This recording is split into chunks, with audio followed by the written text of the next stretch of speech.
Yesu nashimwe cyane wowe ugize amahirwe ko uyu mwanya turi kumwe, umwanya mwiza w'ijambo ry'Imana.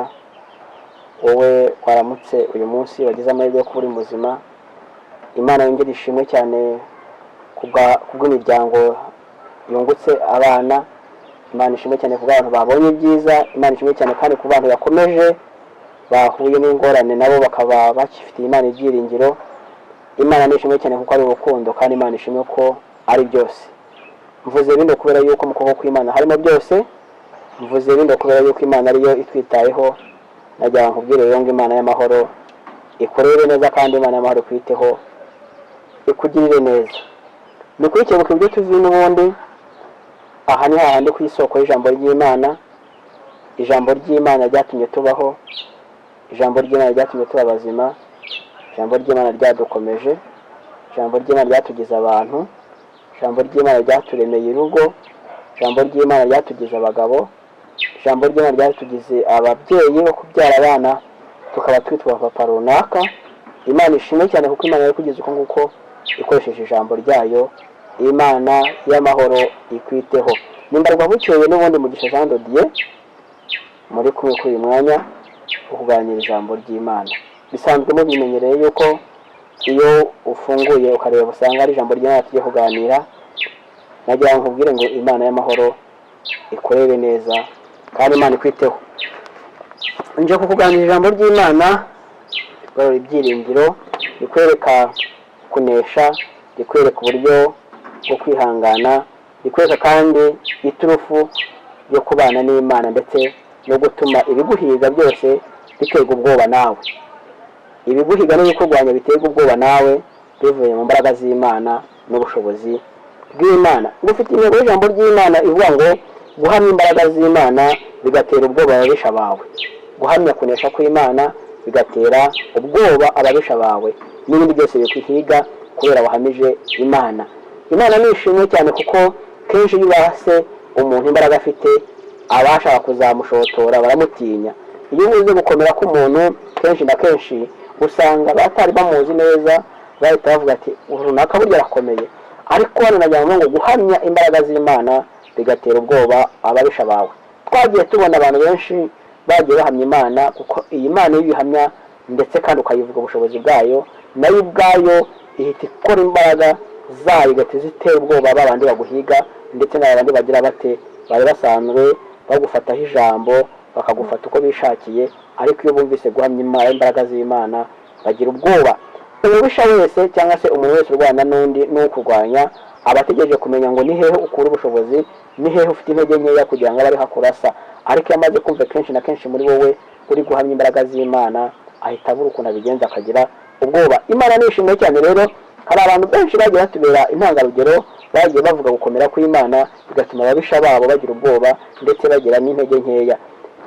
Abantu kenshi na kenshi bagenda bumva ibyo umuntu avuga, ibyo umuntu akora, aho umuntu aba, uko yambara n'uko agenda.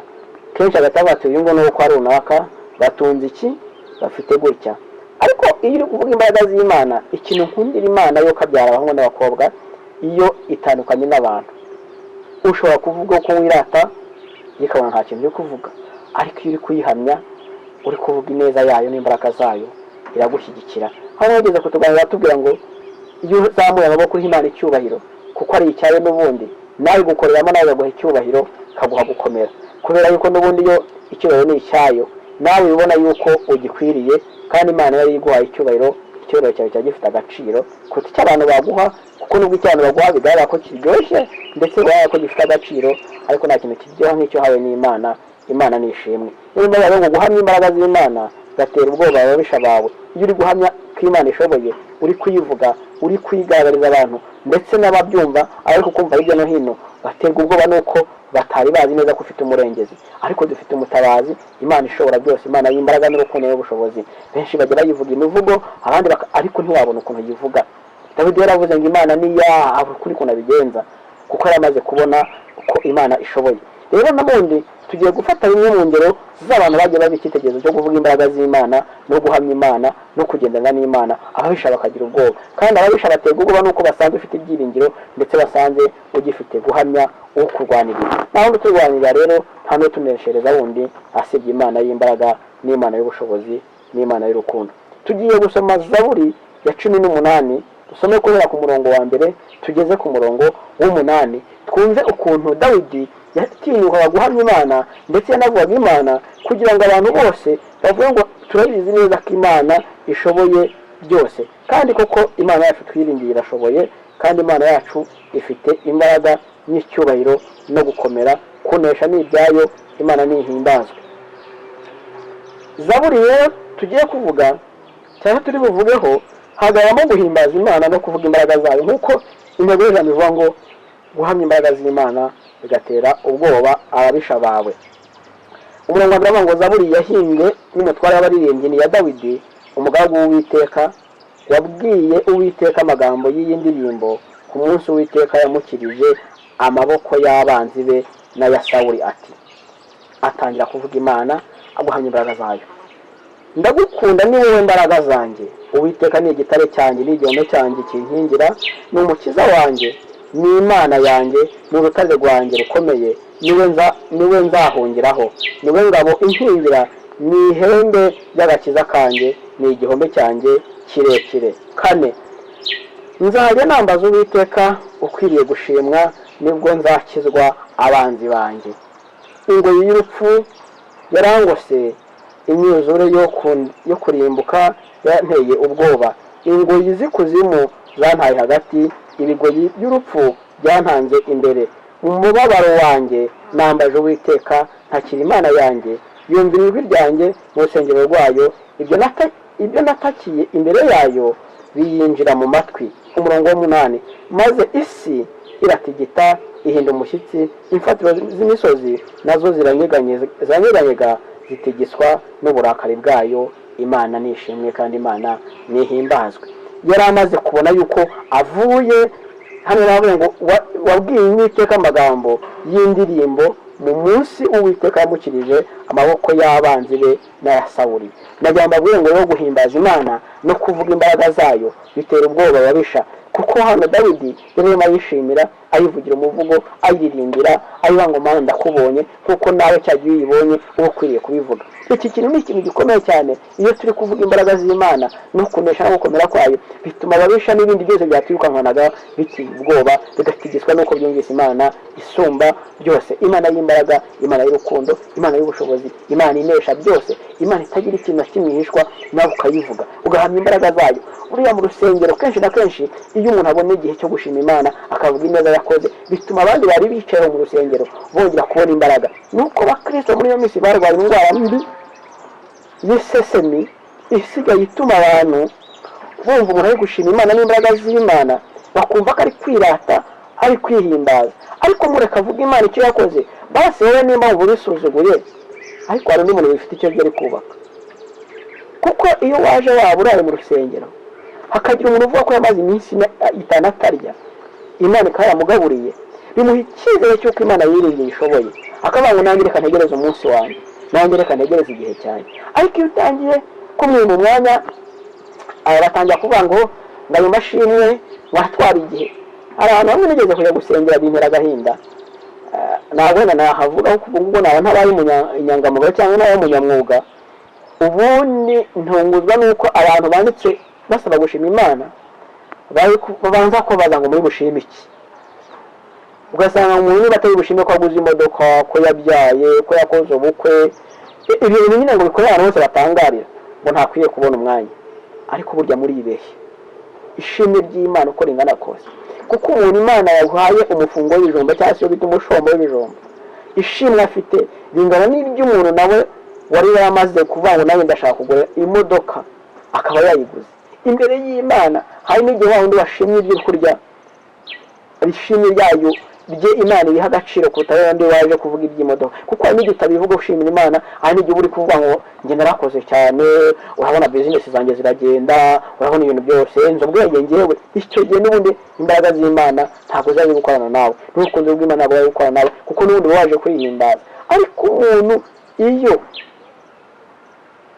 nivuga ko Imana iha agaciro cyane ishimwe ry'umuntu warishimye yarabaye kuko azahimukuye, riba ritandukanye n'umuntu uri gushima ishimwe ry'uko yamwongeye, kuko umuntu wongeye wari ufite icyo yari afite nawe abivuga nyine nk'umuntu wakoze cyane, wafashe bya bindi yari yarahawe akabibyaza umusaruro. Yego nibyo, ntidukwiye no gufata ibyo twahawe ngo tubiteshe agaciro, ariko tekereza kuba umuntu akubwira ngo rero ako kantu ryo gushima Imana karasuzuguritse cyane ku cyumweru ntabwo wemerewe washima Imana, ahubwo uzaze mu minsi y'imibyizi. Ko ni ugusuzugura Imana. Garukira wowe muyobozi, garukira wowe ujye utekereza yuko ishimwe ari ryo wowe wumva ko rikomeye, kuko imbere y'Imana nta kidakomeye, kuko n'ibyo ubona ko bisuzuguritse imbere y'Imana nibyo biba bifite imbaraga. Rero uvuga hamya Imana, ugaragariza ubushobozi bwayo n'abandi babimenye. Niyo mpamvu kwamamaza ineza yaduhamagaye bituma tunesha. Iyo uhagaze hariya ukavuga ineza n'ubushobozi bw'Imana, bituma ababishabaye bakugendera kure. Buriya iyo umuntu avuga ngo nzagutega nkukubite, akumva uri gushima Imana yuko yagukijije urupfu, ahita avuga ati n'ubundi Imana yamukijije urupfu nanjye yamunkiza. Kandi niba uri gushima Imana uhamya mu mahanga yose yuko Imana igabura, umunyenzi aho yaba ari hose agarura ibyiringiro aho ngo Mana ngufitiye icyizere nuko nanjye umunsi utari wagera.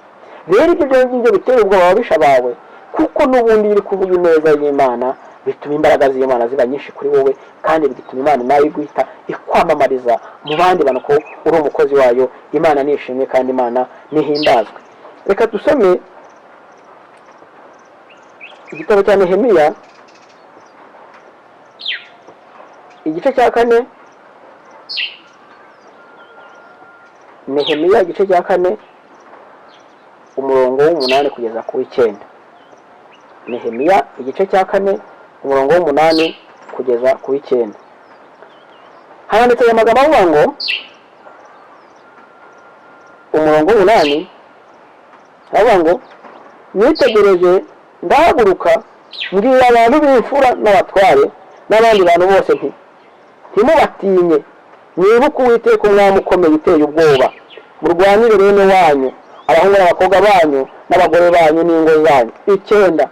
Nuko abanzi bacu, haleluya, bumva ko byamenyekanye muri twe, kandi yuko Imana yahinduye ubusa imigambi yabo, maze twese dusubira ku nkike, umuntu wese asubira ku murimo we, Imana niturengere. Ahangaha Nehemiya yari mu gihe gikomeye cyo kubaka umurimo w'Imana, ariko abanzi batangiye guca ibico byo kugira ngo baze babice, babuze kubaka urusengero rw'Imana.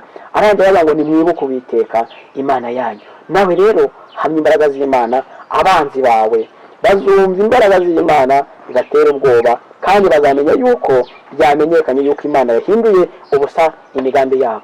Imana rero igihindura ubusa imigambi y'ababisha bawe, kandi ababisha bawe bicunge neza, ntabwo ari abutekereza gutya gusa, aho wisenga Imana iguhishurire ababisha bawe nyabo, umenye ngo ndarwana nande, ndi guhigana nande. Kandi Imana muri uca mu ijuru nimara kuneshereza, ujyane mu bandi ibyo yagukoreye, kuko uzaguteye inkunga abandi bantu bari mu rugendo rujya mu ijuru. Imana ikurebe neza, Imana ikwiteho, Imana ikugirire neza. Reka ngo usengere wowe wari umaze iminsi uciba intege nuko ibibazo n'intambara byabaye byinshi, ariko genda tega amatwi, bana n'abandi wumve imbaraga z'Imana, kandi nawe bikeya uvuga ko yagukoreye ubihamye mu bandi. Mana turagushimiye mu izina rya Yesu, tunejejwe n'urukundo rwawe, tunejejwe n'ineza n'ubushobozi bwawe mwami, kuko nta wundi mwami uzigera abaho, nta n'undi muntu uzigera akomera nkawe, ndetse imbaraga zawe zikwiriye isi yose. Ikintu nkukundira ibera hose icyarimwe, ni nayo mpamvu wumva uri kure n'uri hafi, kandi iyo ugiye gutabara abantu ubatabara mu gihe wateganije. Reka uyu muntu wari ucitse intege mwami, yamaze guhungabanywa nuko abona nta byiringiro,